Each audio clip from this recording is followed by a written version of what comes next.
Buddy, John Ervos is here. Hello, hailing from Washington D.C. Oh, and I've already got my breathing kicking in. I can feel it.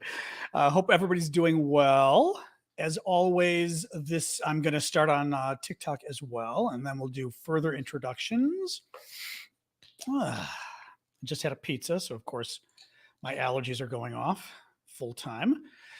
Anyway, give me a quick sec here. Just watching the TikTokers join us momentarily. Ashley, you are the first TikToker. Welcome, welcome, welcome.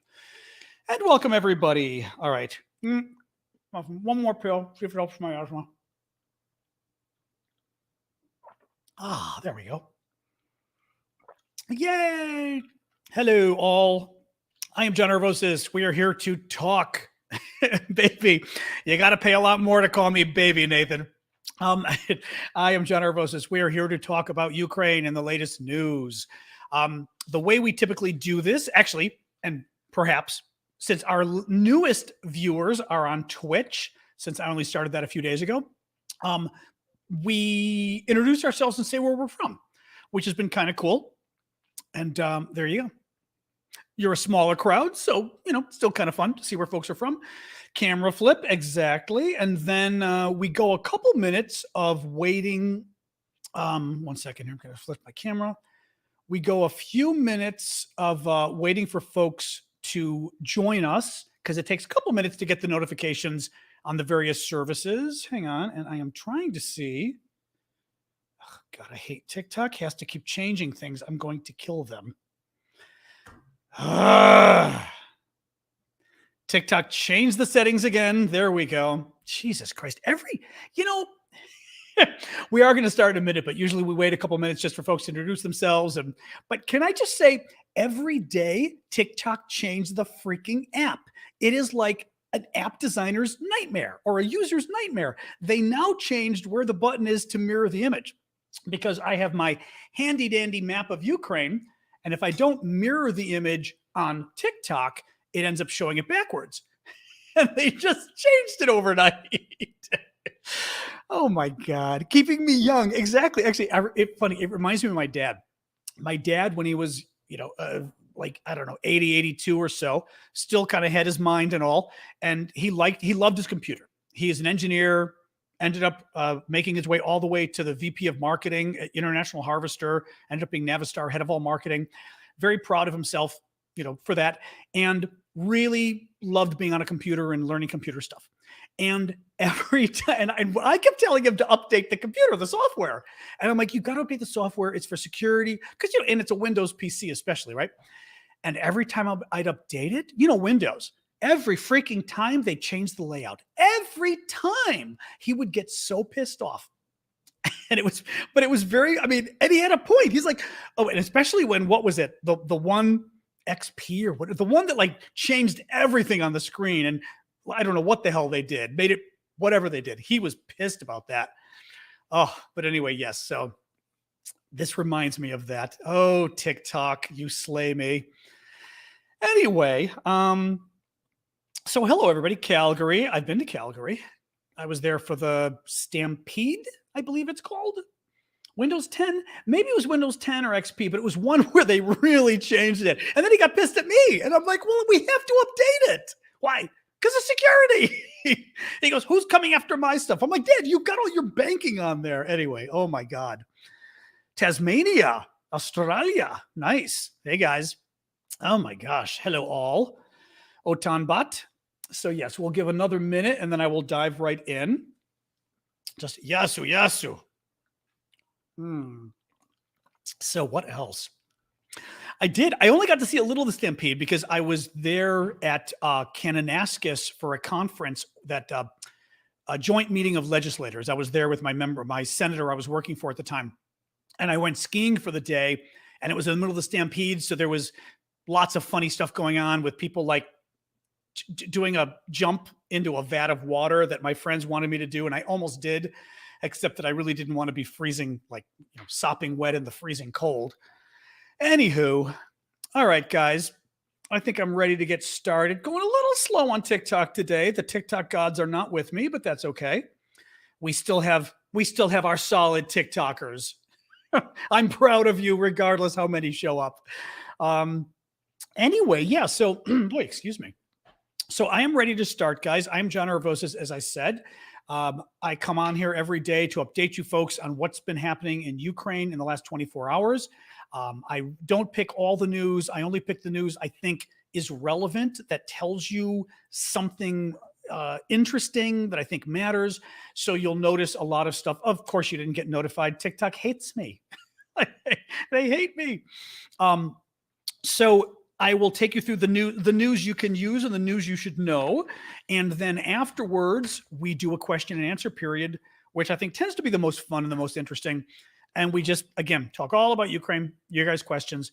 So let me, actually, I'll start by saying tomorrow morning, we were going to have a watch party initially to watch the next hearing of the Congressional. The U.S. Congress is having public hearings of the committee that's investigating the January 6th attack on the Capitol.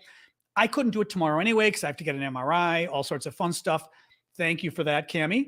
And at the same time, they postponed the hearing, which was very strange. So I'm mentioning it to you as a news story more than anything else. You'll recall the last hearing, which we all watched together on Monday, the top witness, Bill Stepien, who was Trump's campaign manager, pulled out at the last minute, which was very strange. Said it was because his wife was in labor. We'll believe the guy, but it was very strange, right? Well, now tomorrow's hearing gets canceled at the last minute. Oh, and of course I didn't put my mic on because I'm an idiot. My mic is plugged in, but not on for TikTok. I apologize. The hearing gets canceled at the last, or delayed at the last minute, and we have no idea why.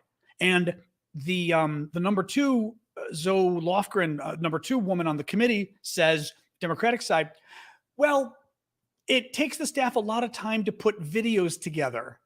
And I was just, and you're kind of going, really? They haven't had a year and a half to put videos together? So something's going on. Something's going on. I worry. They claim technical reasons. I don't believe it. It's possible. It's possible. I don't believe it. I think basically two of these in a row, one guy pulls literally right before the hearing, to the point where, mind you, the guy, his wife just happened to go into labor literally moments before the hearing, so that the hearing wasn't even ready for his absence. Okay, maybe. Now, out of the blue today, tomorrow's hearing is canceled or delayed because of some other difficulty. I don't think it's threats, because they're in the Capitol anyway. I don't think so. I think Donald Trump got to another witness, but who knows? That's my guess. That's my guess. In any case, it's not happening tomorrow. It's a little fishy in my view as well. But let me start. So for questions, guys, on TikTok, you can enter questions by going to my profile. TikTok, in their infinite wisdom, decided to take out the question and answer function from lives. Some lives have it, but an increasing number will not as they update their software. So let me show you, just to show you on my profile real quick to make it easy.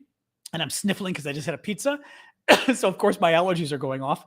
So if you look at my profile, you'll see that red line that says live event, blah, blah, blah. Well, along that line, you see Q&A. Q&A is how you pose a question.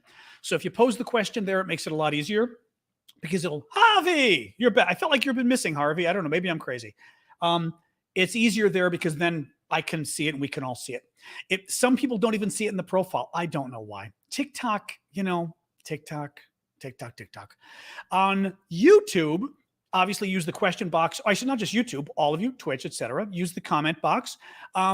If you're going to submit a question in general, I would say try to save it until we get to the Q&A, because otherwise it's too confusing.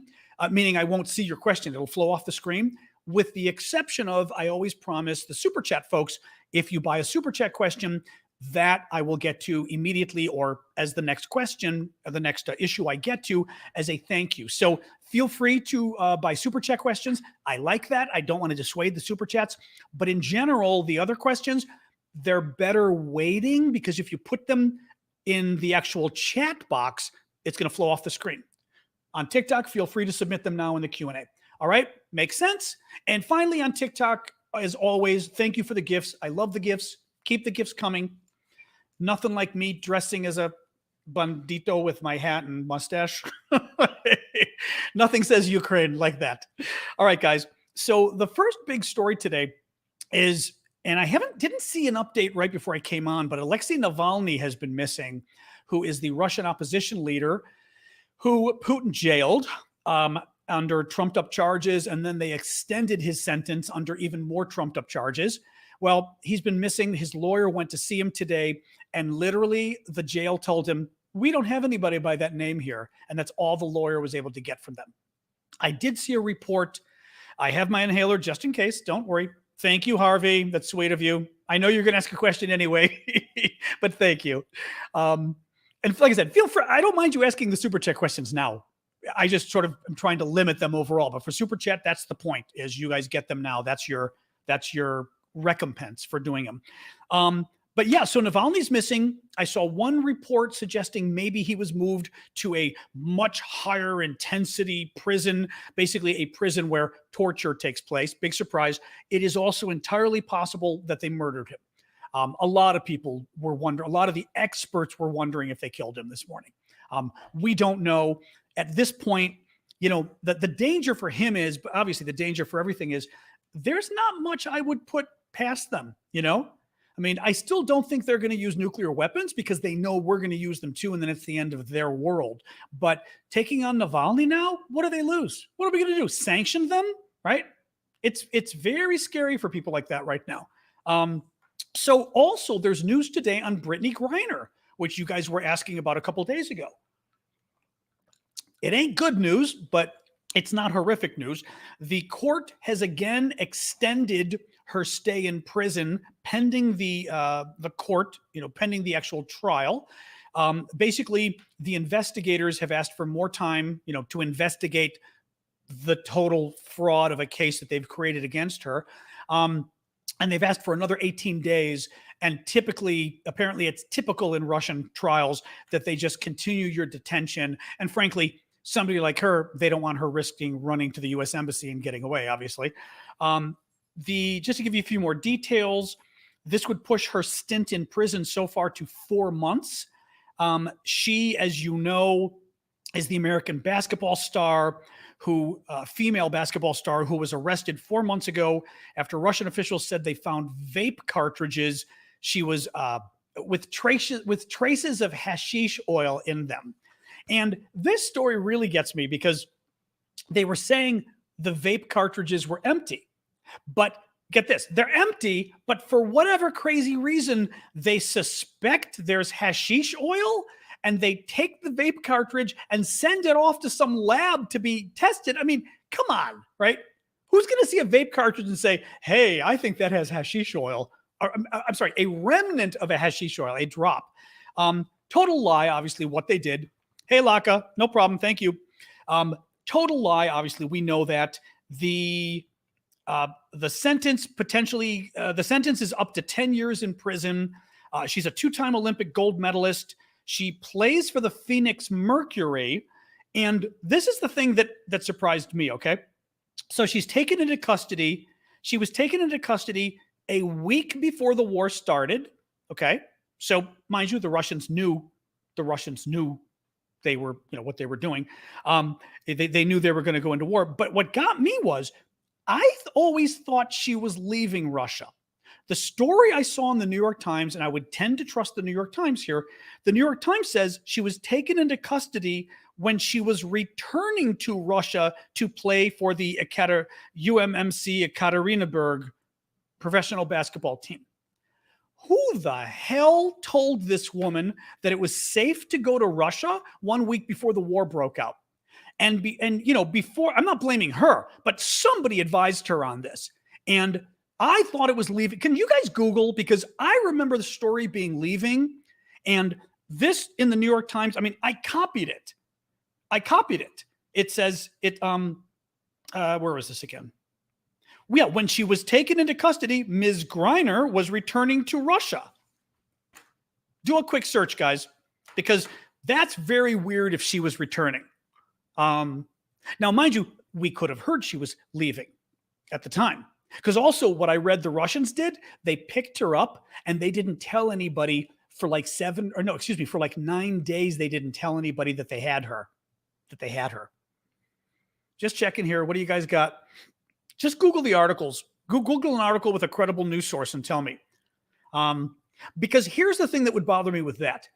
In mid-February, not even mid-February, February 21st or so, if that's what was going on, I mean, you don't go to Russia on February 21st. You don't go to Russia on February 21st. That's insane. And I'm thinking she got bad advice from somebody if somebody told her that was okay. And if somebody didn't intervene and go, you're out of your mind. You remember she said she was returning to Russia. Okay. Yeah. I mean, in any case, and I feel like it's like criticizing the dead, so to speak. I'm not going to criticize her because the poor woman is already in enough trouble, but somebody should have intervened and said, the U.S. knew we were going to war in a week or two, max. You don't go to Russia. You will be taken hostage. Anyway, I just cannot believe that somebody didn't intervene with her and tell her that. It shocked me. Let me see here. Doesn't count a possession offense. Sorry, just looking at some of the comments you guys are putting. She was returning to play ball. Yeah, that's what folks are saying. She was returning to play ball. Yeah. And honestly, even if she made $1 million a year in Russia, it's a big thing to give up. But I got to tell you that, again, who knew? But the U.S. said it was. Anyway, I'm not going to beat a dead horse on this one, but I read that and was like, Jesus Christ. Anyway, that's what's up with poor Brittany. As far as news from the front line, the Russians now control, just to give you a sense overall, 80 to 90% of the Donbas region, which is the combined regions of Luhansk and Donetsk. Basically, more or less, using my fancy schmancy map here, you've got the town of Luhansk, the town of Donetsk, and more or less Donbas is here. Don't get crazy with me as far as the details, but more or less it's over here. It accounts for only, I believe it's 9% of Ukraine's territory, but it is industrially important in terms of industry, and it's also important in terms of culture. Thank you, Putin sucks. I love that this person's name is Putin sucks on TikTok, because every time he puts the thing up, I get to say, thanks, Putin sucks. So thank you, Putin sucks. So the Russians now control about 80 to 90% of that territory overall. In terms of what's going on with the war, the town of Severodonetsk, we've been talking about a lot the last couple of weeks. That's where the big battle's going on, the most gruesome fighting, the largest number of deaths really on both sides. And Russian forces today, or in the last 24 hours, pushed Ukrainian forces away from the city center, but did not fully capture the city. The last bridge linking the Russian-controlled area to free Ukraine, I'll call it, was destroyed. All the articles I'm checking don't actually tell us whether the Ukrainians did it or the Russians did it, although it sounds like the Russians did it, because the articles kept focusing on the fact that basically Severodonetsk is on a river. Across the river is the town of Lysychansk, which you will hear about as well. And once you start going west from there, okay, it's Lysychansk, it's more free Ukraine to the west. Well, if you're blowing out the bridges, you are trying to stop the Ukrainians from sending more reinforcements and sending more logistics, right, supplies, and you're stopping the Ukrainian troops who are there from being able to back up. In essence, you're cornering them is the hope. The other problem is it stops civilians from being able to evacuate. It stops the military wounded from being able to evacuate. So it sounds like the Russians did it. I did not find articles confirming it. Okay, Mike is saying that the German news says the Russians did it. Okay, makes sense. Anyway, somebody's mad at me for reporting the news. Hey, what do? It's like the old thing in like medieval world or whatever, where it's like, don't shoot the messenger. I'm just the messenger. So, I mean, I'll get to stuff later that'll piss you off and you can shoot, you can go after me. That's fine. Maybe not shoot me. Thank you, Lindicom. So the last bridge has been knocked down. Ukraine is losing 200 people a day in street fighting. And Russia does have more men to replace it with. So there is that fear. That the Russians can replace more men than the Ukrainians can. Ukrainian officials have said Russian forces have also been making targeted attacks on the city's chemical plant, where local officials say about 500 civilians have been suffering, or suffering. They've been sheltering, but they are suffering too. We've talked about this in the last couple of days because you guys had asked about it. I would not be surprised if the Russians are attacking the chemical plant, because it's a chemical plant as well. They don't care that there's civilians in it, and they're trying to cause a chemical catastrophe because this is what they do. Basically using it as chemical warfare. Now, Ukraine's goal here, which I've mentioned before, but it's worth going into again, is to maximize Russian casualties. Ukraine knows that it very well may not be able to hold this town. It very well may not be able to hold Donbas, that combined region in general. But they're trying to cause the Russians as much pain as possible, cause as much damage to the Russians as possible, in order that this be the last stand, if I use my subjunctive correctly, that the Russians can't move beyond here. So that the Russians, after this, will have to pretty much dig in everywhere they are. And then the Ukrainians hope, the big guns literally come from the West, and they will be able to start blowing up the Russians and slowly taking back their territory. Now, in terms of causing the most damage, the Ukrainians hope, from what I was reading, this may be New York Times, the Ukrainians hope is that by drawing Russian forces into street-by-street battles, this is again in Severodonetsk, they can defuse Moscow's heavy weapons advantage, at least for a time, since close-quarter fighting raises the risk for Russia that artillery strikes would bombard their own soldiers. We know Russia outguns Ukraine on the artillery front, right? This is not a surprise. We know this. And what the Ukrainians are doing is they sort of back out when Russia's bombing everything, and then they go in and they're trying to go very close to the Russian troops so the Russians can't bomb. Thank you, Marcy, because they won't hit their own troops. And then the Ukrainians use the advantage of battle in a city, urban warfare, where you've literally got to fight house by house, building by building. The Ukrainians are much better at this than the Russians are, and therefore it ends up causing problems. It ends up killing the Russians is what it does. I mean, it's to the Russians' disadvantage. This is interesting too. I was reading it causes far more this civilian battle that's happening in Severodonetsk by going city to city, block by block, building by building, is killing far more Russians than are dying in tank battles or artillery battles. Thank you, Putin sucks. I saw that. Thank you. That way more Russians are dying than would be dying in tank battles, which I thought was kind of interesting. The other reason this is good for Ukraine is this gives Ukraine time to get weapons from the West while they're fighting. So in other words, they're trying to hold the Russians back. They're trying to tire the Russians out. They're trying to pretty much kill the Russians' remaining troops who can fight. And at the same time, hoping that as the clock's ticking, NATO will come in and start giving them the better and better weapons, and that the training they're doing will kick in as well, obviously, because they're training on a lot of these artillery weapons as well. So Kharkiv is the second largest city. Sammy, thank you for that. Second largest city in the Northeast up here. Kharkiv, no big change. I was going to say the Kharkivians.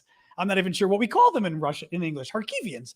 The people of Kharkiv, the troops have pushed the Russians back to the border and back over here. Initially, the Russians were trying to take this town. Remember, they were going to take this town just like they were going to take Kyiv, the capital. Had the same kind of failure. The Ukrainians pushed them back. So now the Russians are back at their own border and trying to pretty much stop the Ukrainians from invading Russia is their fear, but also push the Ukrainians back far enough so that the Ukrainian artillery cannot hit Russian resupply efforts that are going through Russia. I should have told you, all of this is Russia. Thank you, Ian Borns, for the crown. All of this is Russia, and a big supply effort comes out of Belgorod, which is right here by my finger. Here's Kharkiv, here's Belgorod. They're about 40 miles from each other. So when the Ukrainians get all the way to the border, their artillery, they can hit Belgorod, they can hit the resupply lines on the highways and the railways. So anyway, that's the goal, is for the Russians are trying to push them back, and they've made a slight movement, nothing significant. In terms of Kherson, which is the city down here, okay? This is sort of the end of the area the Russians control. The Russians control a swath more or less up here, coming down, Severodonetsk, down here, Zaporizhia, and then to Kherson. And they already controlled Crimea, which was the peninsula they stole in 2014. It still is part of Ukraine, but Russia stole it and is sitting on it.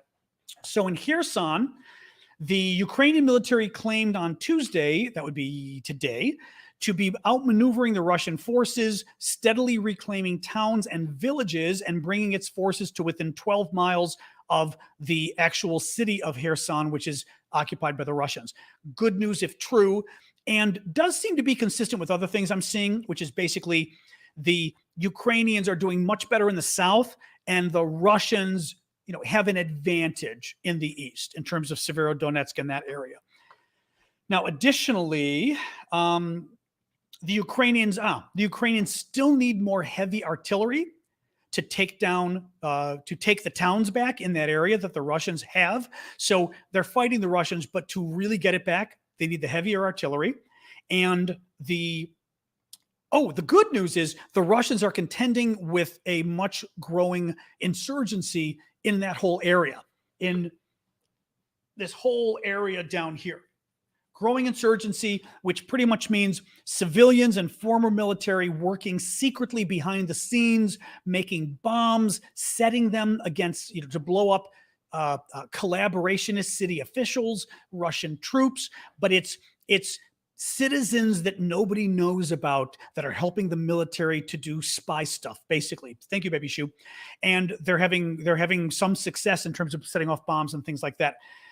So, the other, as always, I am going to have a whiff of my inhaler. This is pissing me off with my asthma. I'm sorry, guys. I don't like taking it if I don't have to. And I thought I wouldn't have to today, and it's bothering me again. So give me a moment. Excuse me, TikTok and everybody else. One quick sec here.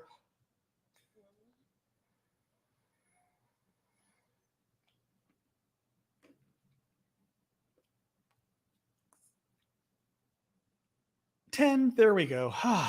Very annoying. One of the reasons I don't like doing it is because then I'm not higher than a kite after I take it, but it for me at least, albuterol, Ventolin, depending where you're from, has always made me speed after I use it. And I don't even realize to what degree I'm speaking quickly. Thank you, Christy, for that. So if I start flying faster than usual, because I'm pretty fast talker to start with, warn me. Because this stuff is just crazy. Well, you know what? I don't mind. Actually, Paula, that's a decent question to ask me. Ask me when we get into the Q&A. I don't mind getting into a question like that, actually. But let's save it for the Q&A, okay? Try to remember to ask me again. Or actually, I will also, you know what? I'll put a star on it, so hopefully I see it later. All right, guys. So what else? Oh, yeah. There was some good reporting today. It is a stimulant. I didn't know that. Okay, it makes sense because I don't notice it making, not to have this will be our mini session about albuterol, Ventolin, the little asthma inhaler, but I never realized it. I mean, it makes me talk fast. It drives me crazy. And I don't need to talk faster than I talk because I'm already like the fastest talking guy on the planet. All right. Any case. So the Russians. So there was some very good news that the Russians keep sending unprepared volunteer and reserve forces to the fronts. This is great news. Listen to this. So this is from the Institute for the Study of War, who I love. I've got a spacer because you guys told me to get one. I had one buried in my closet. So thank you for reminding me. I did get it because of you guys. So this is from the Institute for the Study of War, which is a think tank here in DC that a lot of the defense folks really like. So I'm slowing down and going to tell you what they say. Kremlin-sponsored outlet Izvestia released footage showing Russian artillery reservists undergoing training with old D-20 howitzers reportedly within 10 days of their deployment to Ukraine. Now, I am not a howitzer expert, but this was part of a larger paragraph talking about how these guys are basically training on crap.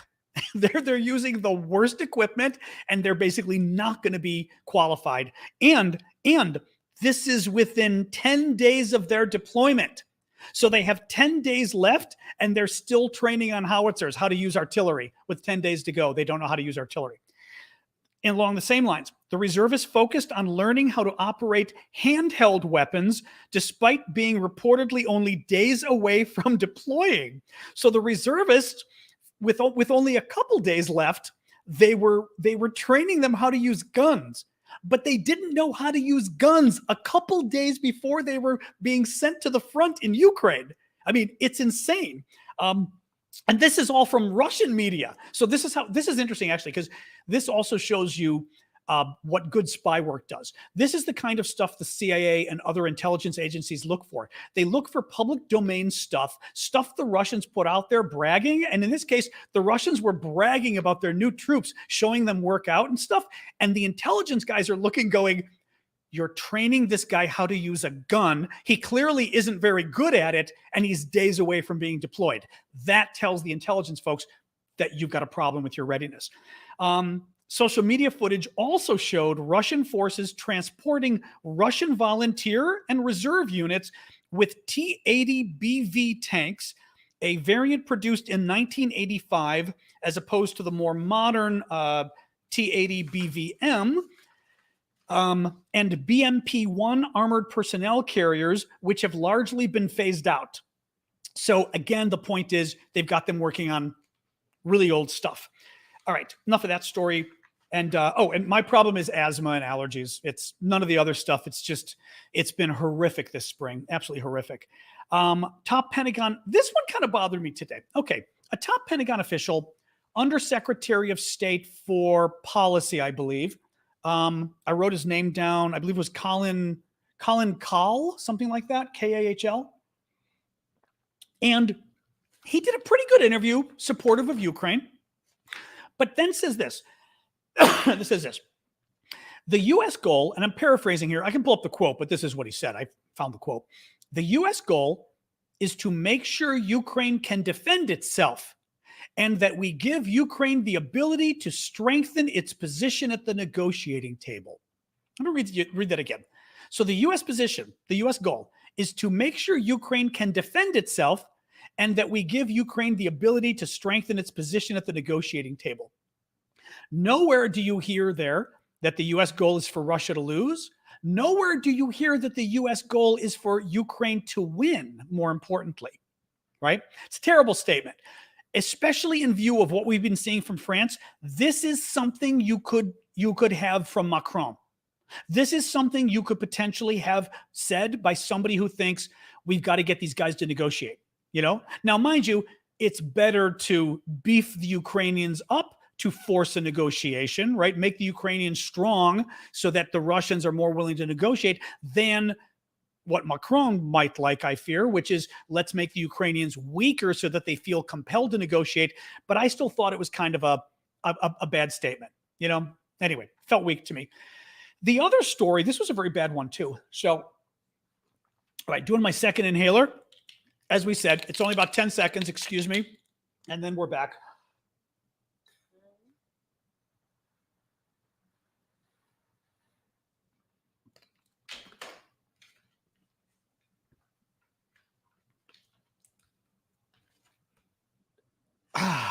All right. Whew. All right, real quick. There we go. And I am going to message my doctor again. I'm getting more QVAR after this. I've got to get more QVAR. The second story, this was very weird. This was in the Washington Post today.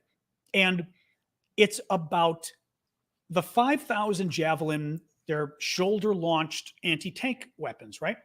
5,000 of them. They're the big ones you see on the shoulder that have a really big, they've almost got a big head on it. It's just a big head, right? Thank you, Kath, for the heart. And we've sent them 5,500, the U.S. has. And the Ukrainians have been having some issues with technical support. And there was a famous story in the last week of one Ukrainian had befriended somebody that, I don't know, he either met training or something, but it was a U.S. military guy. He had his cell phone number, called him back in the States, and the guy helped the Ukrainian fix the Javelin with a 30-minute phone call from the States. Well, what the Washington Post discovered was, and I mean, it sounds like a joke, The Javelin is supposed to come with a card with it that has an 800 number that you can call for help. The 800 number, I forget what you call it in Europe. In the US, 800 numbers or 888 are usually the toll-free numbers for corporations that customer service numbers.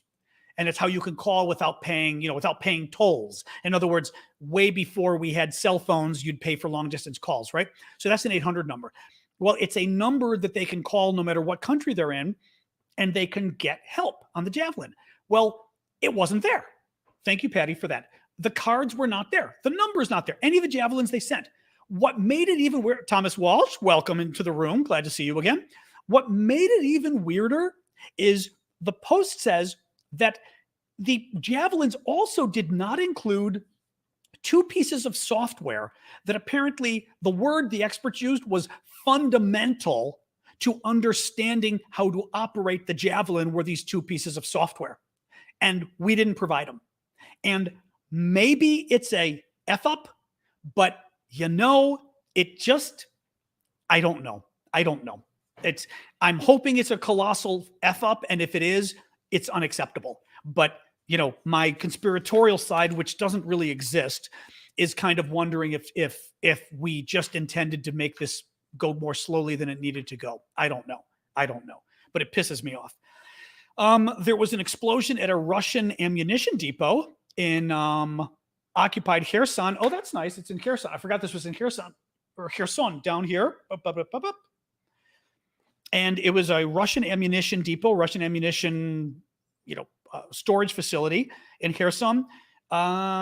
Social media users published videos and photos of explosions at a warehouse with Russian military ammunition. So that was good. And that's another question there is whether the Ukrainian military hit it or whether this was an inside job, so to speak, meaning, thank you, Putin sucks, meaning by the resistance, by the insurgency, by the local citizen spies, so to speak, working behind the scenes. Good German news. See, fair to Germany. See, today I criticized Biden. And yes, I did not realize Kherson was Kherson. I always thought it was Kherson. Now I know it's Kherson. So there we go. I'm working on it, Pavel. I'm working on it. The Germany, according to its defense minister, says howitzers will soon be sent to Ukraine, howitzer artillery units. The Ukrainian troops will soon complete their training on using the, Panzer Haubitze. I do not speak German. I speak French. Panzer Haubitze 2000s, and the first howitzers will be delivered soon, according to German defense minister. Oh, that's it. The German defense minister is a woman. I remembered somebody in Western Europe. Who was I was thinking it was the UK. Well, the UK is the foreign secretary. That's what I was thinking. I remember I was very impressed. Germany, I don't know why Germany. I guess I don't think of Germany. I don't know. Having a female defense minister. I was impressed the first time I saw that. Anyway, so yes, German defense minister Christine Lambrecht said, in May, Germany announced it would send 7 of these Panzers, I'm going to call them Panzers, 2000s to Ukraine. That is it for the news today. Oh, actually, okay, we went on for a little bit. I was going to say, I didn't feel like I had a ton of news today. And of course, I threw my first page far away, which means here it is. I was going to say, so when I do the recap later, I've got the far away page. So now, there we go. So now we do the Q&A. I did not see a report that Putin might be in a coma after unsuccessful surgery. Was it anywhere credible that we would believe? The only danger is with that stuff is I don't really trust it unless it's in any kind of a mainstream media because they actually fact check, whereas the tabloids, it's possible though. It's certainly possible. So let me, let me jump right into the Q&As on TikTok. Hang on, where's my, where did I put my good glasses down? I thought I had them on myself right here. There they are. Let's check out. So now we just go back and forth doing Q&A with you folks. Wendy, I don't even know how I put that there. Didn't even mean to put there. That was funny. Let me grab a question on TikTok. Ooh. There's still some they can do. Who was this? oops, trying to see. I was trying to see what your name is here. If it tells me, Ian Bournes. With the 3 bridges now brought down, I don't know if it was a 3 or 4 at Severodonetsk. Can Ukraine still resupply their front line from Lysychansk? From what I was reading, yes, Netlin, they were saying it would be harder. Basically, they were saying they weren't cut off entirely, even though the bridges were down. And I wasn't quite sure why. I wasn't quite sure if they meant helicopters could come in, which is what they did with the steel plant. Remember, with the Azovstal steel plant in Mariupol.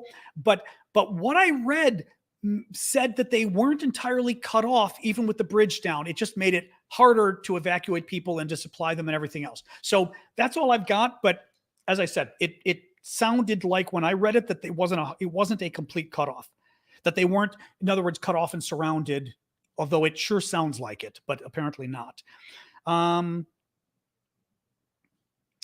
Let's see. What did you mean by this? Garden M just put in, did you see the New York Times, the daily article about how we're not getting anything out of giving all the aid to Ukraine? Not sure. I'd have to see what it means, because also, other than freedom, what do we want out of getting all the aid? I'm not sure. I'd have to see the article to see what that actually means, because what do we want? We shouldn't get anything out of the aid. We're giving them anti-tank guns.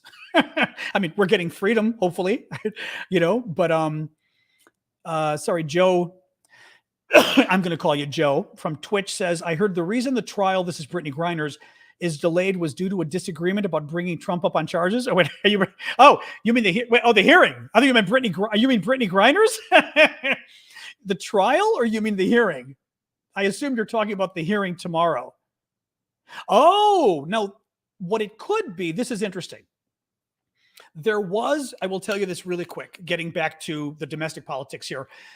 There was an interesting little kerfuffle the last day where members of the committee, we're talking about the January 6th committee, just to diverge on this briefly, because occasionally I do big news that isn't Ukraine news. The several members of the January 6th committee, the U.S. House committee that is investigating the insurrection, several members said that they were not going to be referring criminal charges to the Justice Department, to our Ministry of Justice, whatever, our Justice Department. And referring charges means sending them notice that the committee has concluded they broke crimes, and then the Justice Department would decide on its own if it believed that Trump or somebody else had committed a crime. A lot of people got upset about that because we'd been hearing from the beginning that I don't think I said dodo. We were hearing from the beginning that the committee, if they found evidence of crimes, would refer the crimes to the Justice Department, even though, as I said, it's always up to the Justice Department whether or not they prosecute, whether they agree. So it's possible tomorrow's hearing, I don't know, but maybe the disagreement on this somehow pushed the hearing back too. I don't know. So I don't know if that's what you were getting at. Yeah, that's interesting. It's possible that caused more trouble there too. Maybe. Let me look here. So yeah, I don't know anything about the New York Times thing then. Didn't see with the recent events and the U.S. slowdown support and giving aid to Ukraine. I didn't see anything about a U.S. slowdown. No. Brittany, I just did Brittany for you. There you go. Hang on here. Is there any limitation for Ukraine to buy guns, artillery? Can they start building them themselves? Boy, I mean, I am certainly not an expert on building artillery, but my guess is it ain't that hot. It ain't that easy to build it. First of all, if you build your own artillery, which I don't know how easy it is, you'd have to build your own weapons that the shells that fit in the artillery. So you couldn't use the artillery from somebody else's gun, right? You would need their gun to do it. I'm going to guess it ain't that easy is what my guess is going to be,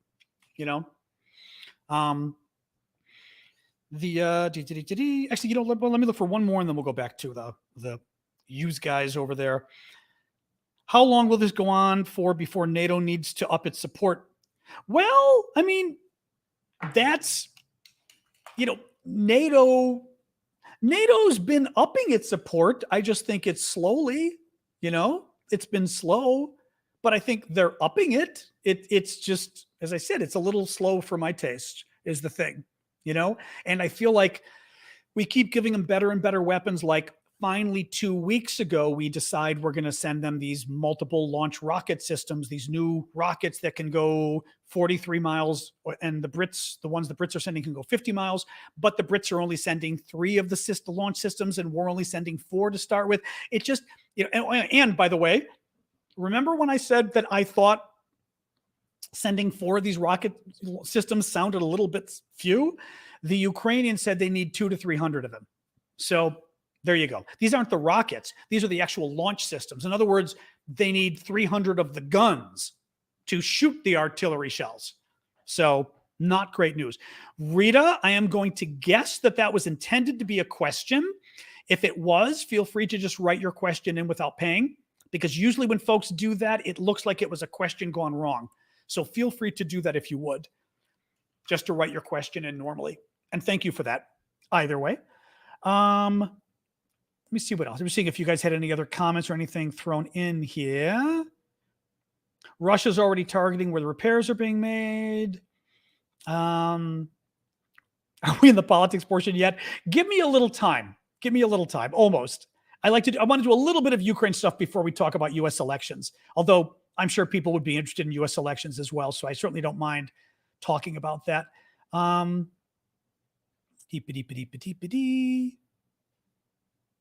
Okay. Oh, this is what whoever was on TikTok mentioning Siana Karapanova says that Bulgarian blogger and journalist Asin Ginov posted on his Facebook account unconfirmed news that Putin is in a coma after a failed operation. I heard nothing about that. The interesting thing too is it wasn't being shared in sort of military Twitter was not sharing it. I follow about 100 folks on Twitter who are either Ukrainian activists, Ukrainian journalists, American journalists covering Ukraine, current and former military folks, mostly former, but some of them are over there. And nobody was talking about that. So, which makes me think it's still being treated as really a rumor, because people weren't even, I actually checked in the last hour right before we start. I like to go through my Twitter feed to see all these guys, because it's kind of like the latest breaking news they help find sometimes, and it wasn't there. I hope it's true. It could be true. Again, it's still, remember how the Soviets used to do this, okay? Remember the Soviet, maybe you don't remember. I remember how the Soviets used to do this. The Soviets would literally, it was like Evita. Evita, it happened when she was dying. Evita Peron, who was the wife of the dictator in Argentina, but a very famous, dictator of the people, super famous. And she was dying of cancer. And at one point, she wanted to greet the public from her car, driving down the street, because she was the hero of the little people. And at one point, they literally put like a stick up her back and tied her to a pole. And put her dress and everything around it so that she could stand up, because she was so deathly ill. Now, to her credit, this was pretty awesome that she wanted to do this. But the Soviet leaders are like this. These guys are like kicking until they're not kicking. Literally, we wouldn't know sometimes for, I want to say like a week. Didn't we go sometimes like a week when a leader was dead and we wouldn't even know? We'd be watching the windows in the Kremlin, trying to see like if the lights were on late, for example, in the Kremlin. American Sovietologists would start to freak out. European ones as well would start to freak out, because they're like, if the lights are on at night, this is bad, right? So this is the same, as Malcolm Nance likes to say, they changed their name.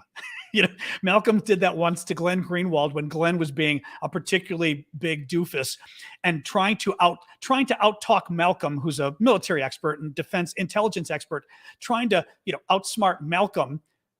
Glenn goes something like, Malcolm, the KGB hasn't existed for 30 years. And Malcolm goes, Glenn, they changed the name. He goes, you think they got rid of their intelligence services? They literally changed the name. And sometimes I feel like Russia changed the name of the country, and that was kind of it. I mean, they set all the hostages free, which was Ukraine and the Baltic states and everybody else, and they changed the name. So I would not be surprised that they're just as secretive now about his health as before. And it is, again, people would be dead and we wouldn't know, the leader of the Soviet Union. So, you know, I still think it's wishful thinking at this point, but you know, let's see what happens. What else we got here? Oh, I see a Daniel Livet special here. Hang on. Scrolling down. Oops. Shoot. It's funny. Every time you guys put like a new comment in, it goes flying by. All right, hold on. I lost him here. Daniel Neal. I'm calling you Daniel Livet. I know a Daniel Livet. That's funny. Daniel and Neal. And then there was, did I just miss somebody else? Or was that somebody else? Rita. Exactly. So Rita, let me look first and make sure Rita didn't enter her question, which I think she was hoping to. Rita, lovely Rita Meter Maid. That's from the Beatles. It's not me being sexist. Okay, Rita, I don't see it, but if you've got anything, just put your question in there. No problem, okay? Daniel, momento. Daniel O'Neill, am I a bad person? Yes. Netlin, thank you for the coral. Am I a bad person for thoroughly enjoying watching Russian soldiers cook? Particularly in tanks, especially when their turrets blow off, which apparently is called Jack in the Box. I did not know that, but don't type that into Twitter without more keywords. Oh, okay. You know, it's actually, I'm kind of curious. That's actually a very good question for everybody. Ashley already weighed in and said, I don't think so. That's actually a very interesting question for folks. Let me even give you more detail on this, okay? Oh, okay. Rita's got a question. Okay. I've got it saved, Syndicate, so I'll bring it up. I like to post videos of the Ukrainians blowing up Russian equipment, striking Russian equipment, because I think it's cool. I enjoy the military stuff, and I think it's cool to see the military stuff in action, just as my guy thing. And I'm sure some gals like it too, but I'm saying like, it's like just a goofy, I enjoy it. From my geeky side, enjoy seeing it. There is certainly a visceral enjoyment as well to it. I like it because I think it's good for morale. I think it's good for people to see that, as much as, just that the Ukrainians are actually having effective strikes. Having said that, some people, every time I post a video, weigh in the comments and say, that's somebody's son dying in there. If it's a tank, it's supposed to be 3 people. It's often 2 because the Russians don't put enough people in their tanks. But saying those are people, like, we just watched a video of someone dying, in essence. And, I get where they're coming from. My response to them is very often, we're watching someone's son die who just raped a woman and, shot her brothers to death who were age 13 after mutilating them. And I used the bad words. Sorry. We're trying not to use words that will make the feeds get upset at me. But, it's an interesting question. I will say there was a video the other day of a Russian tank getting blown up, and it was a fabulous video, but it also showed the precision, which is why I like it too, the precision of these attacks by the Ukrainians, being able to hit these tanks. But what I thought was the turret of the tank flying in the air might have been a body. And somebody said it like, oh my God, check it out. It's the body. And I went, oh God. And I went back and looked, and it looked like it could have been a body. So I actually took the video down because A, I didn't want to get into trouble with TikTok. B, I thought it was gross showing a video that actually showed somebody's body getting, even though it was this big, it went in the air and looked like it kind of moved, like it wasn't just a piece of a gun, nozzle, but it grossed me out, and I thought it was inappropriate as well. So I'm just kind of curious with you guys, like I said. All right. Yep. Actually, Rita. Oh, there we go, Rita. Yep. I've got it saved, Rita. I'll get to it in a sec. Let me just see what people are saying. So it's war, just a respectful thing. Well, I agree on the body floating. I guess the question is the videos overall. Some people felt the videos overall were kind of offensive because we were glorifying death because there were people dying in there, you know? It may be the one we're thinking. It was a couple days ago. I thought it was a turret and I took it down because it was a turret that kind of moved in the air when it was, and I went, uh-oh. But I guess my bigger question is, what about these videos overall? Do they bother you? I mean, what Daniel's saying is he actually gets a good schadenfreude out of watching these videos going, yes, we're getting the Russians. Is that bad? Because they're literally videos of Russians dying. It's an interesting question for the good guys to ask. Okay, I'm hearing, no, it's not bad. I support videos. Do you think, oh, well, we'll get to that. I agree with Dan. Okay, I find them interesting. No, they don't bother me. Nope, I love them. It's not bad. Nope, no, this is different. They're attacking. They get what they deserve. No, it's good to see. No. I feel nothing. It's war. They don't bother me. The grim reality. Boy, okay, Daniel, jackpot for you on this. Very interesting. Wow. I thought there'd at least be a couple people going, interesting. A lot of Ukrainian dying too. No, love seeing the enemy get it. Doesn't make me happy, but I understand why it does for others. It's bad, but it's not. Interesting. Okay.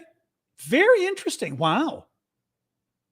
Well, as I said, I won't show. I also think TikTok would get really mad if I had dead bodies in my videos, but I also, it grossed me out. Like I am very careful. I will retweet, because Twitter is a little different. I will retweet something on Twitter like that if there were a reason for retweeting it. For example, the soldiers, the people the Russians have killed, like Bucha, I will show that. I don't think I put it on TikTok, but I would absolutely show that on Twitter. I wouldn't have a problem sharing something like that, of course. But in any case, very interesting. Okay, Linda Kahn, thank you for that. That's funny. Interesting, Daniel. I was thinking it would be more divided, but people do get pissed off in the comments. The only thing is, we also never know on TikTok whether the folks in the comments who don't like it are Russians. The Russian trolls, because God knows they don't like it. But you really don't know. That's really interesting. Anyway, Rita, I see your question. I saw where Putin was stacking up full oil tankers in the Black Sea because with no destination, what are the chances of an accidental or even purposeful environmental accident? Oh, that's interesting. Well, I mean, the thing is, okay, the problem is if Putin were thinking of having an oil spill in the Black Sea, he'd be hitting a lot of countries that he'd want to be careful with. Hold on a second. Well, mainly it's Turkey, but let me pull up the map of the Black Sea here to show you. But Turkey's the big one. If it got found, if there were evidence that he did it, Turkey would be so pissed it wouldn't be funny. Yep. Just see the borders. God, Google is so bad about showing borders. I swear to God, it's like the one thing on a map of a country. Do you think borders might help Google? Oh, I don't know. People don't ever look for borders on a map. All right. I'm going to show you guys first. This is northern Turkey. That whole, show me when you get home. Not what I'm looking for. Here, I'm going to put, it's easier for me this way. And then actually that works. Pretty much almost the entire south coast there is Turkey. Almost the entire thing you're looking at. So imagine what would happen. That's like half of Turkey's coast. That's more than half of Turkey's coastline, right? So check this out. The entire south of that sea is Turkey. So they would be livid. You've also got Moldova, you've got Romania, you've got some other countries there too. But in terms of pissing off Turkey, when Turkey is at least still kind of being a little bit helpful to Russia still, boy. Having said that, I wouldn't put it past Russia. If Russia thought there was some big advantage in having a massive oil spill, I wouldn't put it past them. Absolutely. These guys. But I don't know. That's interesting. But we do know it looks like they've been doing more false flag attacks where basically the Russians are blowing things up and then blaming it on the Ukrainians. So again, I would not for a minute suggest that the Russians wouldn't do it. Of course they would. Real quick, Dragana says, I was a tankist in the army. Were you really? Wow. Don't screw with Dragana. We were told that life expectancy is 2 hours in battle. It's like watching someone else get kicked in the balls. Wow. So you mean like if you're in the heat of battle, if you're there for 2 hours, you're toast. Wow. That's interesting. Let me see here. Sorry, just looking more.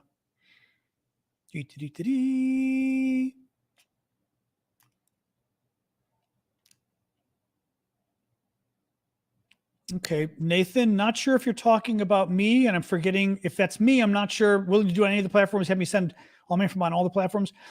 Oh, I think I did. Oh, God. I've got to look back at my email, Nathan. I may have missed it. Sorry about that. Oh, it's you. Xavier is you? Goofball. Yes, I did see. I didn't realize that's who you were. Yes, I did not. I saw it and forgot to add you on all the other ones. I meant to. I don't think I did yet. Try to remind me later. I wasn't thinking you were that Nathan. You're crack me up. Everybody with their pseudonyms here. Let me see.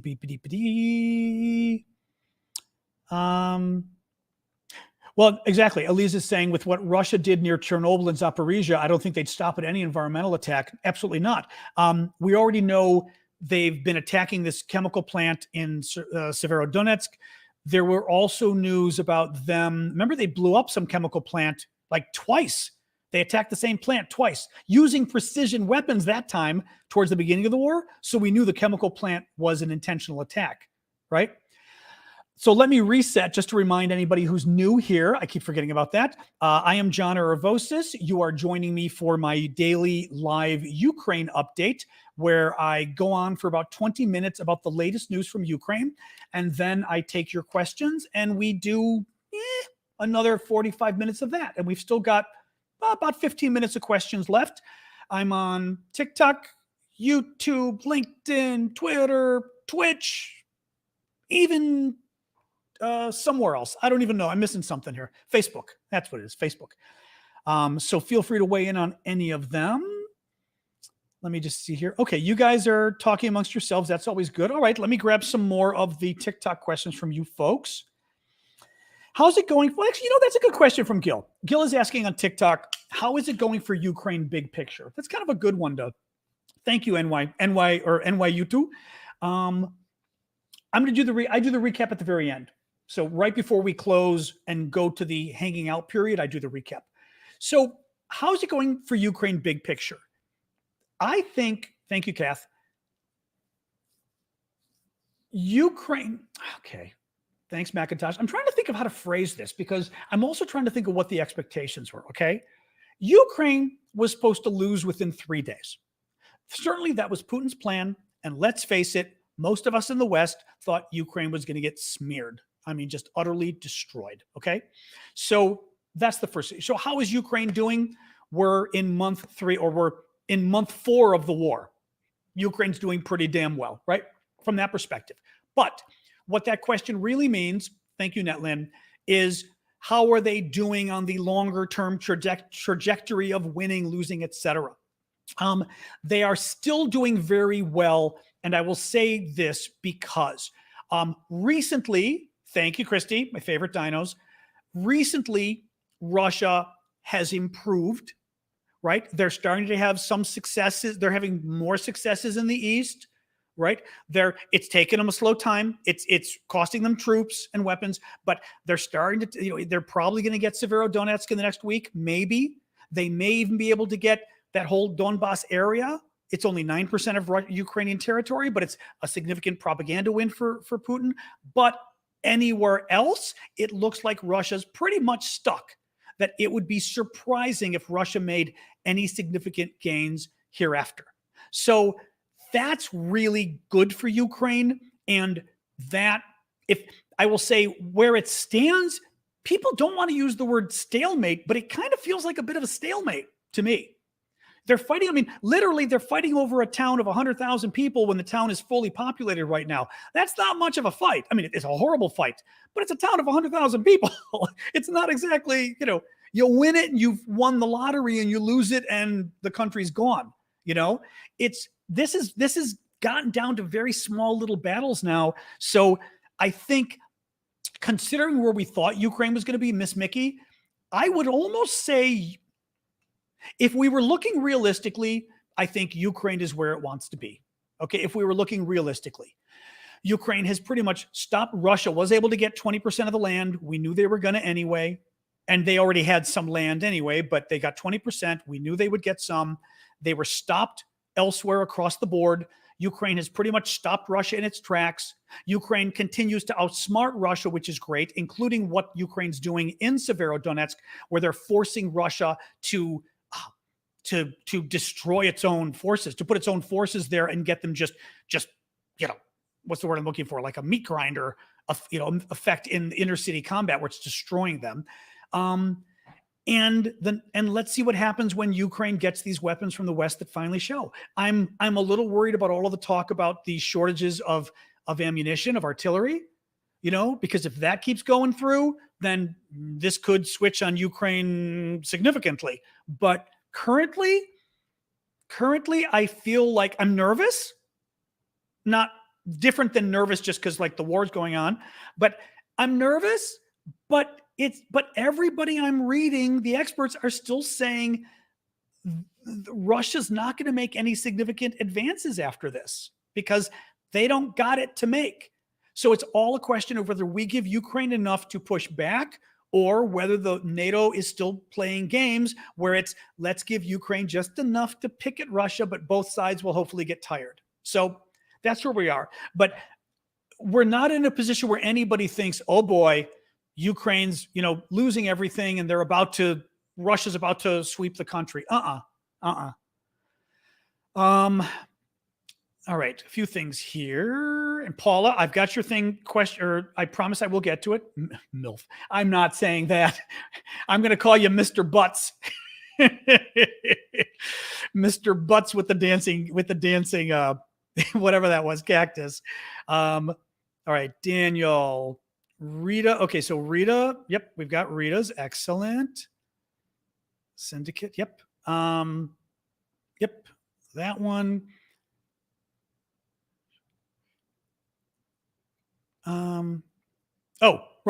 Right. So Elise is saying, this seems like the critical season for Ukraine. Russia is on the verge of running out of their good soldiers and weapons. Ukraine is on the verge of having very good weapons. Correct. With the caveat that Russia has, at this point, almost an endless supply of artillery, and Russia loves to just go in and bomb cities to, back to the Stone Age.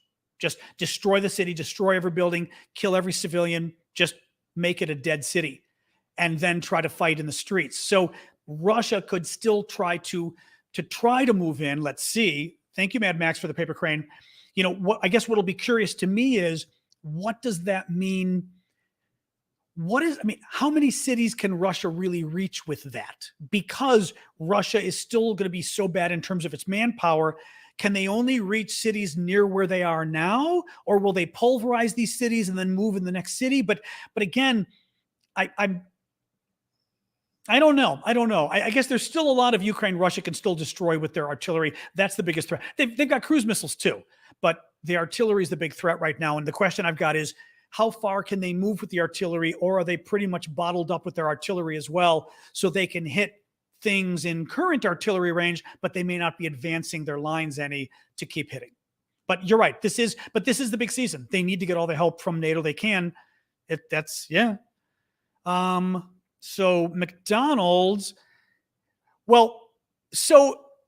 Tasty. See, Mully says, your thoughts on McDonald's opening up their stores in Russia under a different name. What is actually happening is, from what I've read, McDonald's sold their franchises to, I guess, the guy who was running their franchises, and McDonald's is gone. It's the guy running the franchises who's there now. So it's not McDonald's opening them up under a different name. It's this guy opening them up under a different name. And that's okay. McDonald's divested, eventually he may have some burgers. He's probably got some burgers and fries left, but eventually those McDonald's burgers and fries are going to end up being, Mick dog meat, and it may not be as tasty. So that would be my hope at least. I'm going to answer Paula's question since it's a political question, but meaning it's not Ukraine, but it's still worth talking about. We're getting towards the end here. Are we ever going to have decent options for U.S. presidency? Thank you, Montel. Yes. Well, Edinburgh. My Scottish mug is from the Edinburgh Starbucks back in 2007, right before 7/7. I was in 7/7 in Edinburgh. But yes, they had fabulous. Look at the size of this thing. And look at this mug. Okay, quick tangent, then I'll answer your question. So we're in Edinburgh for the G20 or whatever it was, and we're leaving. At one point, I was walking around, and I just was taking a lot of pictures and everything else, and I'm walking around, and I just wanted a shot of coffee or whatever. There was a Starbucks, and I was kind of curious about what Starbucks was like in other countries, so I went in. I saw these mugs. They weren't expensive, and I was like, oh my God. And they're gorgeous. They're gorgeous freaking mugs, especially with the guy with the, with the bagpipes.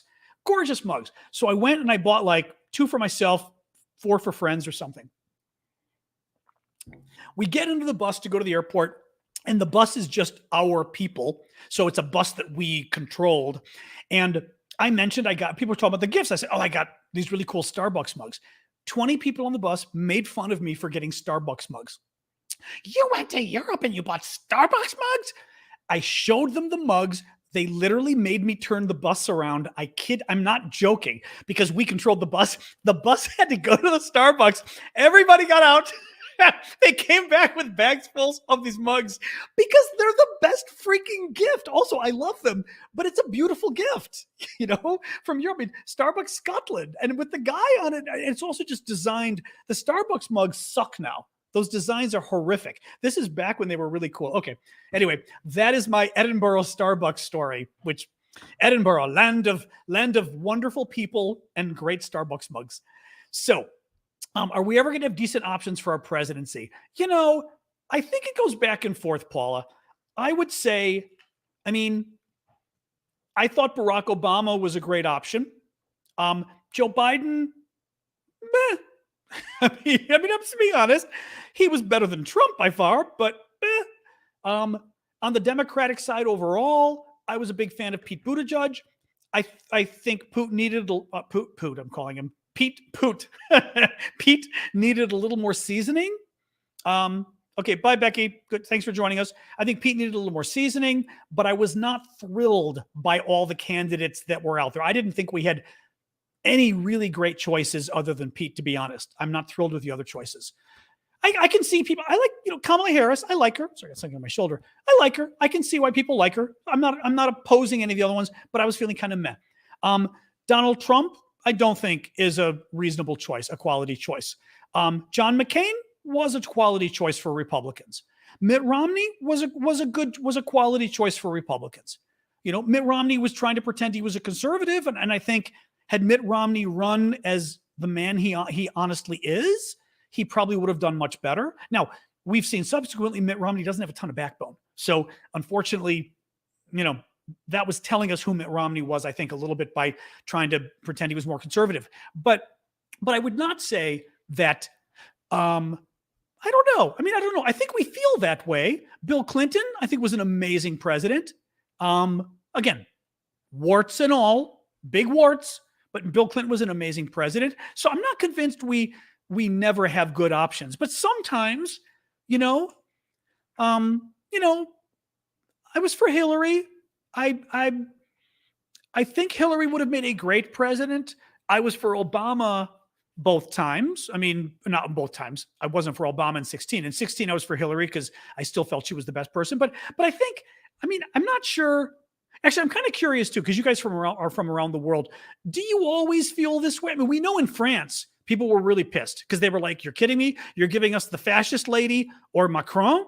Because they don't like Macron. And the other lady's like fascist party lady. So I know they especially felt like people, was it 30% of the electorate sat out because they felt like they weren't giving a real option? Correct. I said it wasn't. I said in 6. I corrected myself and then said in 16 I supported Hillary as my first candidate. But now your thoughts on third parties and why they don't get more attention from the media, because third parties can't win in America. I mean, just the way it's set up, a third party can't win, and at the same, so they don't get attention because it's not real. Like, it just isn't. If you don't have a real chance of winning, thank you, Marcy. If you don't have a real chance of winning, what's the point of reporting on you? I mean, that's the way it's perceived, Oh God, it's way over my head in terms of how the whole parties are set up and election financing. Okay, for example, election financing. You have to, oh God, what's the rule?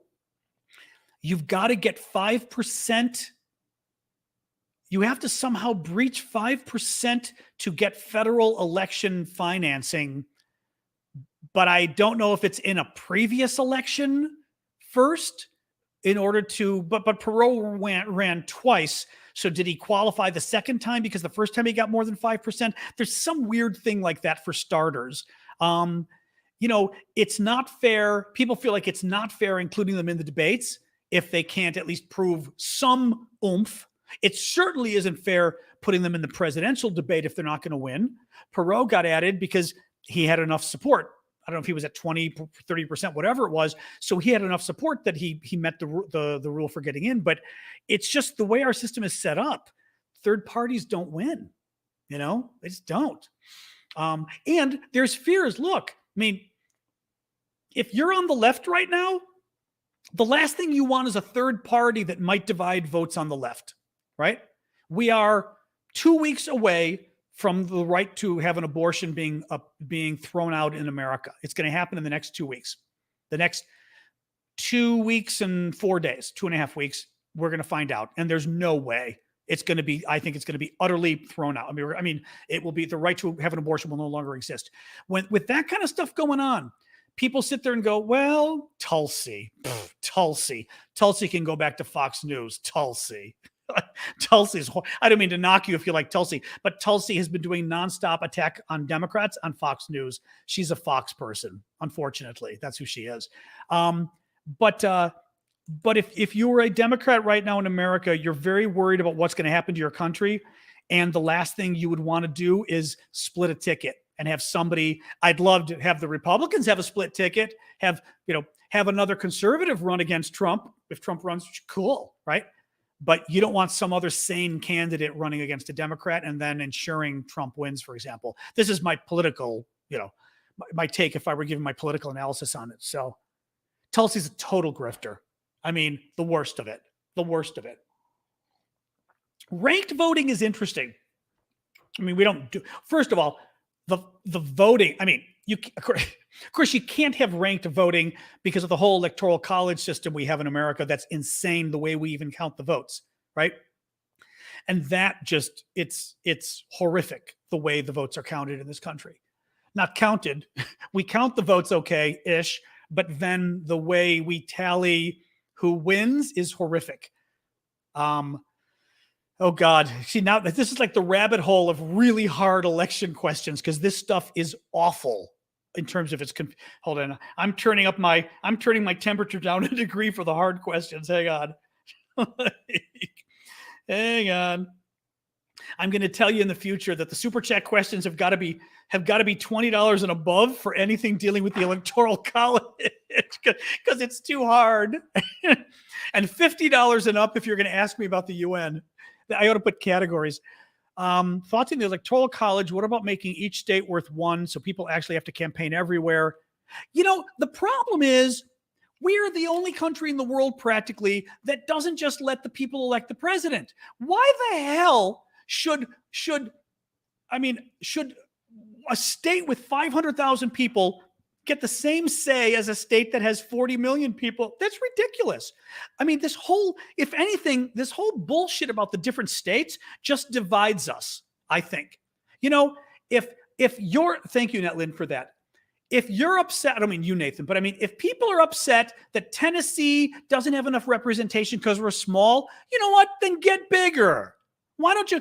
Here's a Republican solution to that. Make your state better and more people will come, right? If you build it, they'll come. Build a better mousetrap for Tennessee and people will come. But it's just, we've played this game and it's from the beginning of the Republic. So it's really hard to go away from. And it's just hard politically because these small Republican states control us, but it's ridiculous. It should be twice in the last 20 years, the Democrat has lost the presidential election, even though they won the popular vote. Imagine what would happen. Hillary Clinton did, and Al Gore did. Imagine what the Republicans would do if twice in the last 20 years, the presidency was taken away from them, even though they had the popular vote. The whole system would have been changed by now. Democrats just kind of went, oh, well, what do you do? But no, the Electoral College is absolutely ridiculous. It should just be a popular vote. I mean, it just, too bad. It's just too bad. I don't agree. I just don't agree on having to go to all the states. I mean, first of all, the states will get visited. If some state like West Virginia is so freaking Republican that it's Trump by 20 points or 40 points, why should a Democrat go there anyway? They're not going to vote for him. But also it just comes down to the general issue of it is supremely unfair. The president should be the majority of the people. And property is not people.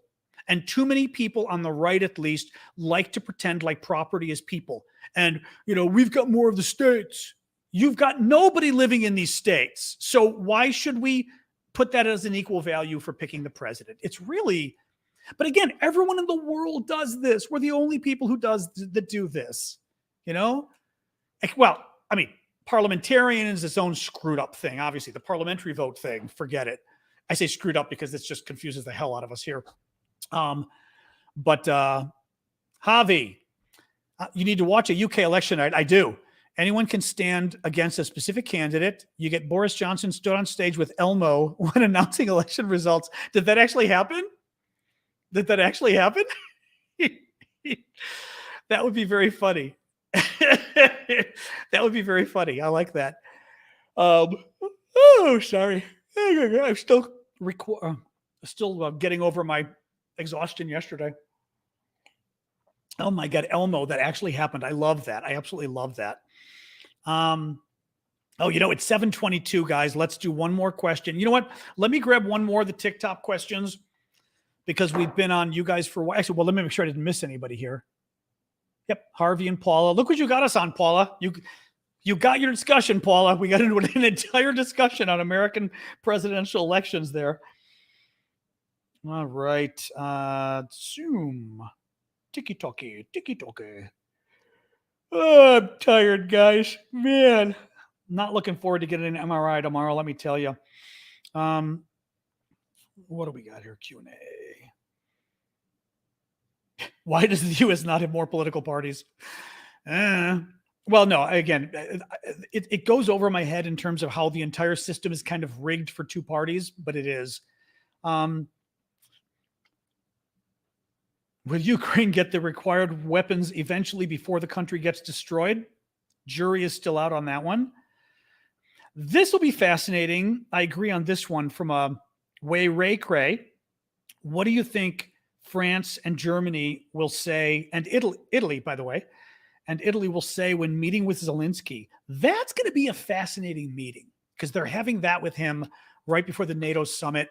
So I'm guessing it's going to be probably in the next week and a half.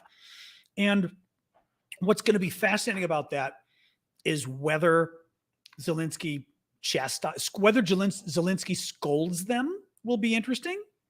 Whether they try to, sell Zelensky on settling early, on reaching a settlement with Russia, or whether they have an honest discussion about how can we help you? We got off to a bad start. How can we help you? I feel like France and Germany, Scholz and Macron want this thing to end, and I think that's what they're going to push with him. And Zelensky, Zelensky may be given two options. If I were his staff, I'd say, prepare for two things. One, they come in all like recalcitrant. They come in all sheepish and are like, we need to be your friend. And like 100% you're my friend. And then you have an answer for that. The answer for that is, well, my friend, let me tell you about the weapon system I need, right? The other alternative is France and Germany come in, Italy too, maybe, but France and Germany, and they kind of start lecturing him on how, like Macron, you're going to have to settle anyway, up. And then he's prepared to rip their heads off. And he needs to be, I think. And that also means going public afterwards and ripping their heads off. What doesn't help with Putin, we don't want Putin to see it, but it also doesn't help them because clearly part of the reason they're coming is they feel like it looks bad, that it looks like they don't support Ukraine enough. Sorry, Paniolo. See, and then you saying you got me yawning again. Just saying you look tired. Oh, thank you, Jenny. I appreciate if that's Jenny. I can never tell well enough. I appreciate that. I try to be honest. I think this is why I get tired too, because I get into trying to explain things. So yeah, it depends. I mean, Ukraine will make clear what they need anyway. But the question becomes, what the Brits and the French are really asking to, are willing to do. Okay, recap time. Excuse me. Recap. It's funny too. I've been sleeping. My sleep has improved lately, but it's still making me yawny. So I apologize. A Russian Navalny, the opposition leader, is missing. The courts, they lost him. The courts won't say where he is. The Russian court ordered Brittany Griner, the basketball star, to be held for another 18 days pending her trial. The Russians control 80 to 90% of Donbass, that combined region in the east, but it is only 9% of Ukraine's total land, so keep that in account. Looks like the Russians have made some progress in Severodonetsk. Still, it's a meat grinder. Still, the Russians are getting killed left and right, and that is the Ukrainian strategy, to hurt the Russians as much as possible so that the Russians won't be able to do anything after this. They won't be able to move forward anywhere else in Ukraine. Kharkiv, only a slight movement by the Russians. Kherson, there's been indications that the Ukrainians had some successes, and we'll leave it at that. Oh, and growing evidence of an insurgency against the Russians, so that's good. The Russians are sending a lot of unprepared volunteers and reserve forces to the front, which is great. Oh, one story I forgot to mention real quick. The U.S., it was announced today, is building temporary grain silos in Ukraine along the border with Poland and in Poland itself, which is kind of cool. Because the Ukrainian summer harvest is starting in a month. And if the Ukrainians, they can't export the stuff because most of it goes via the Black Sea and the Russians are embargoing it. So the question is, does the grain just die in the fields, or can they put it somewhere where they're trying to work out some kind of passage? And the U.S. has said now that we are going to build massive grain silos along the border, and including inside Poland, which is interesting. And then at the same time, we're working out the logistics along with the Poles and the Ukrainians on how to actually transport it from there to perhaps, they said, through Poland and to the sea in the north, basically. So hitting the Baltic Sea, I'm going to guess it's called, on the other side, a corn hub, exactly. But what was interesting, because I was reading going, well, why won't the Russians just bomb it? They won't bomb it if some of the silos are on Polish territory. Thank you, Andy Smith, for that. Frankly, all the silos should be on Polish territory. All of them. That would be the simple. You don't put some on Ukrainian territory. Unless, think about this. You put some of the silos on Ukrainian territory and the majority on Polish territory. So you give the Russian a couple silos they can blow up. You put a small amount of grain in there, but it allows the Russians to say they hit some of the silos and they save face. And meanwhile, 90% of the silos, 98% of the silos are in Poland. That is my proposal, and I'll bet you it's what we're doing. The top Pentagon official gave kind of a wavering explanation as to what our goal is in Ukraine. I didn't like it. The Javelin anti-tank missiles that we supplied to Ukraine, it seems we did not provide them any kind of customer service contact, and it's missing some key software it needs for them to train on it. Really stupid. There was an explosion at a Russian ammunition storage facility in occupied Kherson in southwestern-ish, southern, let's call it, Ukraine. Thank you, Nathan. I appreciate you appreciating. The German howitzers, the German defense minister says it is sending 9 Panzerhaubitze, 2,000 howitzers to Ukraine soon. And I think they're training. Yep, the Ukrainians are training on them right now. Und that is the news. There we go. Woo. All right. That is the done of my, the done of my recap. That is the end of my recap. So now we just hang out for a little bit. Yep, low lighting, that's fine. We hang out and talk about stuff that doesn't sap the energy out of me like a vampire. Ooh, life in general, whatever. But hopefully nothing too political. Oh, man. So what else is going on with folks? My snarky mode. Yes. I have been known to be snarky. It is true. So I did piss off one person yesterday. Somebody, one of the mods got pissed and quit because what were we talking about? Was it, I don't remember what we were talking. We were talking on something I went on a good tangent about how you've got to be sort of in the middle, not even in the middle. Mom's place lost power all night, but otherwise was good. But I was saying how, I'm in the middle on a lot of political issues and pisses off Democrats and how you can't be because they'll attack you. And what do you know? I'm talking about the issues and somebody calls me racist on TikTok. No, the TikTok said, I don't like it when protesters destroy buildings and homes during their protests.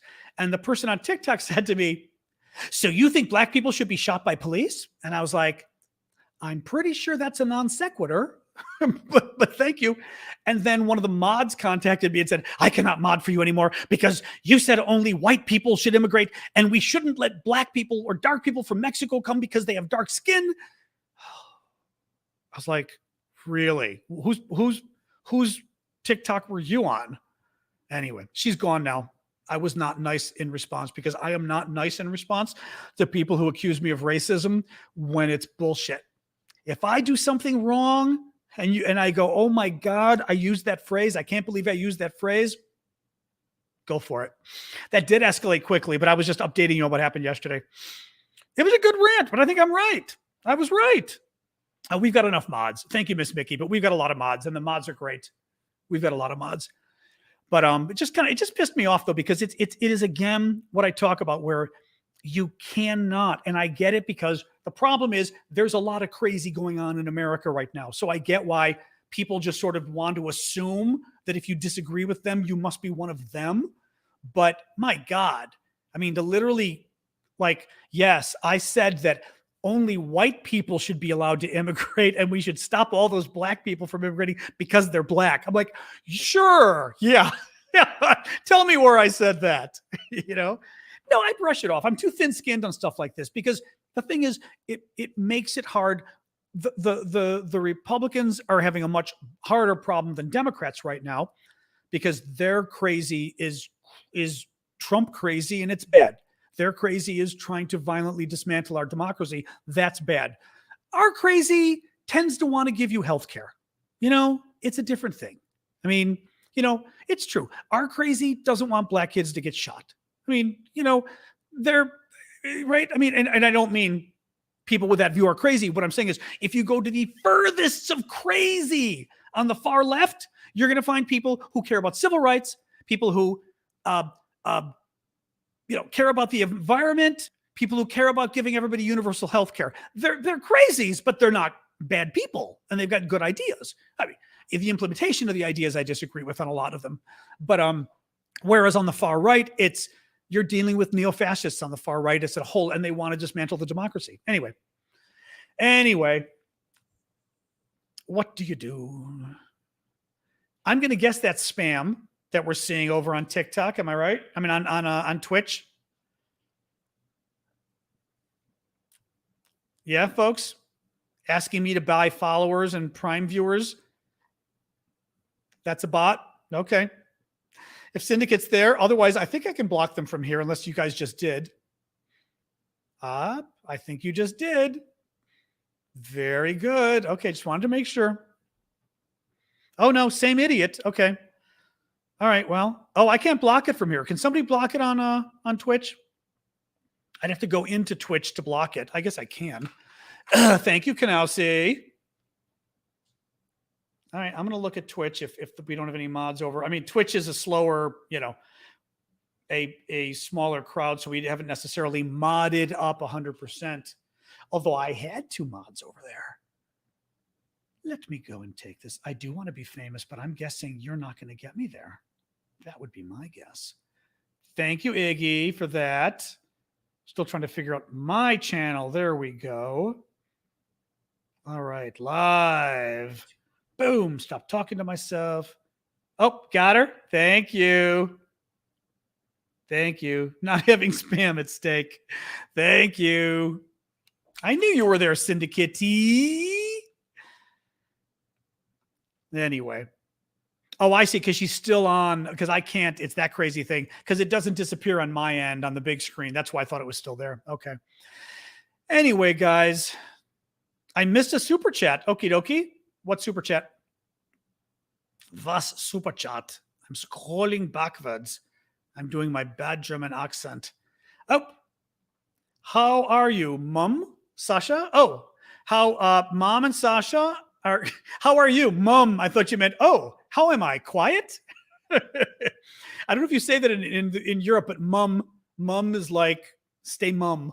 Although to me, honestly, that's a British expression. Like we wouldn't say mum. We'd say mum's the word, but even that's kind of cute. Like to be quiet. Mum's the word. Mom is good. Sasha's pretty good. She's a little sick. I remember, I think I told you yesterday that the bad girl who I believe had eaten paper, and she has a history of digestive problems. So I was not thrilled. Yesterday morning, she refused her food, and I got really worried because that's the precursor to trouble. And then about 10 minutes later, she ate, and I was like, oh, thank God. Then this morning, she refused her food entirely and wouldn't eat it. And then I got like her treats she wouldn't touch, peanut butter she wouldn't touch. And then I'm going, oh God, no. So, I put out water. I made rice water because, by the way, if your dog is sick, rice water is great. You cook rice. Thank you, Kanausi. You cook rice for like half an hour. I would say literally she's 12 and a half, but she's a Yorkie Bichon. She's a 10-pound dog. So she's not old yet, but you take maybe 6 parts water to 1 part rice and boil it 30 minutes, separate out the rice. You can give the dog, if the dog's not eating at all, you can give them the water and give them that as water all day. And it's a very healthy water. And it also helps the insides because of the starch and everything. And you can then start using the rice as food. Well, anyway, what happened? Finally, I'm forgetting what time. I think I don't know that. No, she didn't eat anything this morning. She finally drank a little water, and I was happy with that. And she drank a little bit of rice water, and she didn't eat anything else. But I was like, you know what? That's fine and she had a really bad nasty with blood, which means intestinal problems. So anyway, without getting into the gross stuff. So, her electrolytes, I've never been able to find anything for the electrolytes. I don't know. People say fast 24 hours. I know I should. I doubt it's Giardia, though. I've got the pumpkin. What I did was I made the rice. I decided to try ham. You can also do hamburger meat if you boil the hell out of it. So I boiled the hell out of the meat. She's a Yorkie Bichon, 10 pounds. I chopped up the hamburger and boiled the hell out of it. And because mind you, she wasn't eating anything at this point, gave her a taste of the hamburger and she loved it. And I was like, aha. So I boiled it, cooled it down, gave her a hamburger. I gave her the slurry of rice with water, which had a good amount of rice and water, the hamburger, the pumpkin, and I've still got a very nice, it's called Propectolin. The vet sells it, but it's much cheaper on Amazon. And it's kaolin, pectate, and probiotic, so that it helps to actually calm everything down. So she's been getting that several times today. So she's getting it 3 times a day. I've ordered more of the probiotic. Well, I've got that in pills, but she hates the pills. Hates the pills. And the pills are so cheap. So sometimes I can grind the pills and sneak it into her food, but she's got to be eating food at all. I grounded it before earlier in the day and she wasn't touching it. So I thought, you know what? It's not, as long as you're having water, it's not going to kill you if you go the day without food. And then, like I said, today around 4:00, she finally ate. So made me feel better. And now, she may get a snack later. I may give her a snack of just a little more burger and a little more rice, and that's it. But I mean, a small amount just to taste. So you could put in cheese. I'd want to be careful with the richness of cheese. You know what I mean? Because since she's clearly having intestinal distress again, believe it or not, burger is one of the things, as long as you boil the hell out of it. I did, however, go and buy, because I didn't have the chicken. So I went and I bought skinless chicken breasts, and I'm boiling those next, and that will be the food for the next several days. Because typically when this happens, it's a good week of this. But I know to stay away from fats. Yep.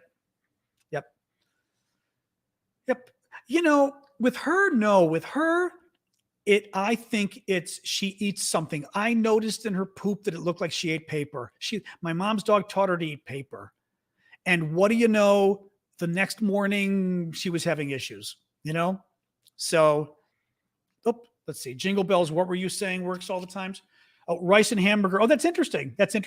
Yeah, I'd never tried the burger before. I'm feeling fine. The breathing's better with this. I am going to have to tell the doc I'm going to write him when we're off and tell him I need the Symbicort clearly. But yeah, I'm feeling better now. I also took a little bit of something of an anti-anxiety pill, wondering if maybe that's part of, I almost feel like it's a combination of, I come on the show and I'm anxious, and whether my asthma's been so bad that it's triggering it.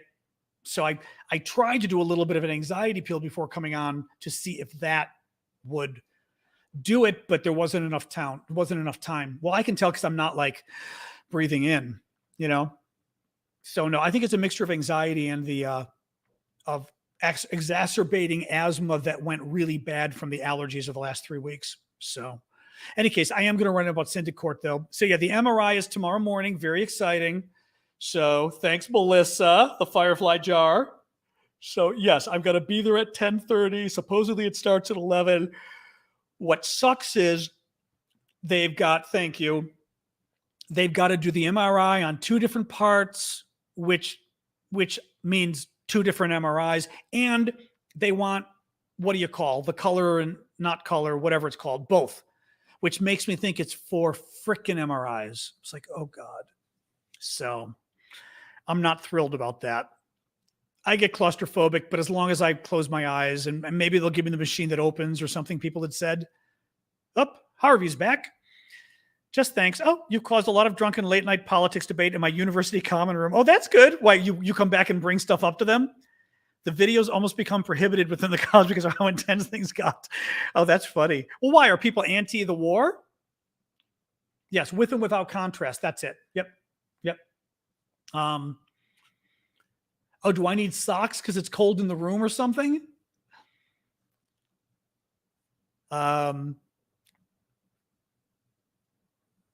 Let me just see here.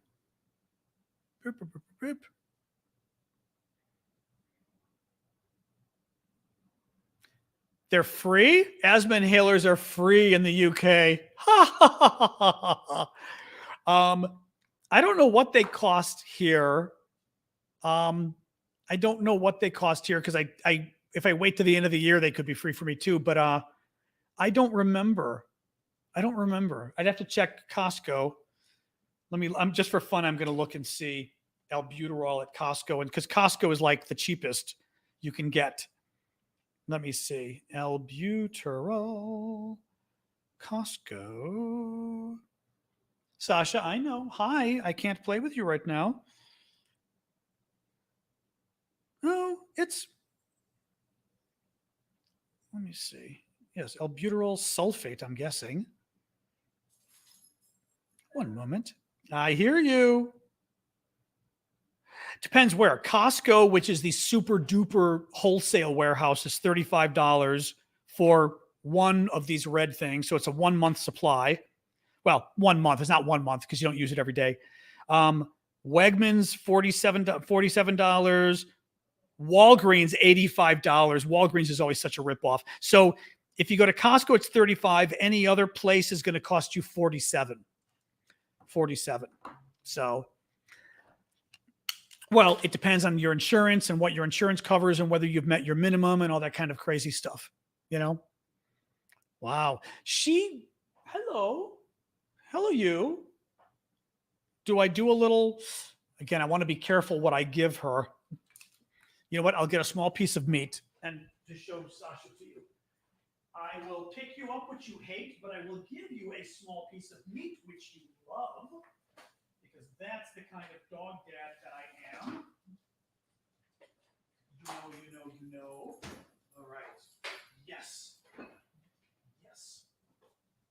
You are so going to get a little bit of that. Okay. Oops. Yeah, that too. Okay. Can we try one more? Touch it. Let me get you. Thank you. There you go. Okay. Lift the boom. Boom. There we go. Okay, ready? Up. Ready to say hi to everybody? There's the meat. Oh boy. Someone's not feeling well, but when it comes to boiled hamburger, she's the queen. There you go. See, at least I can hold her for a second like this. Yeah?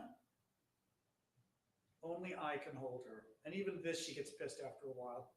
If I'm standing up, she tolerates it a little more. That's okay. All right? Yeah, good girl.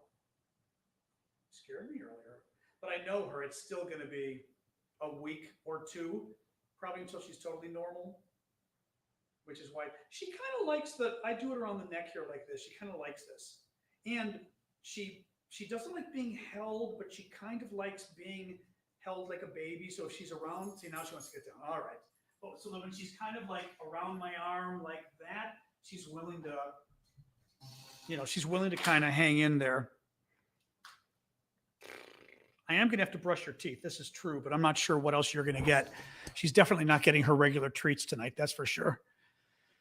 Oh, I spell it. Thank you for doing that. I spell it SAAS without the C. So anyway, what do? You worry about them. No, she's still perky. She still wants to play. I gave her more, she drank more water earlier or more. I gave her more of actually the rice water. So I'm going to give her more of that in a bit. And the probiotic. At first she wasn't eating the probiotic, but because it's a paste, I was able to go and got it on her teeth. So that was nice. You think her kidney problems could make her upset? Maybe. Well, it could be though. She does have nascent kidney disease, but it's very, very early, they said. So, but I saw paper in her stool, which made me super, Olya, hello, привет from Ukraine. We're just finishing up, but we're still lovely to see you. Well, we're not lovely. It is lovely to see you. Some of us are less lovely. Exactly. Send some sunflowers for Olya. Our little traditions. Want to go on the balcony? Okay, go on the balcony. Here. Up, there you go. Okay. Up. Yep, dogs have owners, cats have servants. Oh, it's true. Oh, all right, guys, I'm going to go. I did the recap already. Sorry, Franny. I'm going to go. We will do the same thing tomorrow night, 6 p.m. Eastern, midnight Paris. What is it? 3 p.m. Pacific. So we'll do 6 p.m. New York City time, okay? Tomorrow, same as always. And once I finish with the dog, I will set it up so you will always find it in my profile. On all of these. On TikTok, you'll find it in my profile, and on Twitch and YouTube and everything else, it'll just be, you know how it works. It'll post itself shortly. But thank you all for coming again. The Twitchers, a good group of you as always. Again, I appreciate that. And the YouTubers, of course. You are always the powerhouses. But yeah, thanks guys. Appreciate you joining me. So party on, Wayne. Bye everybody. All right. Bye you guys.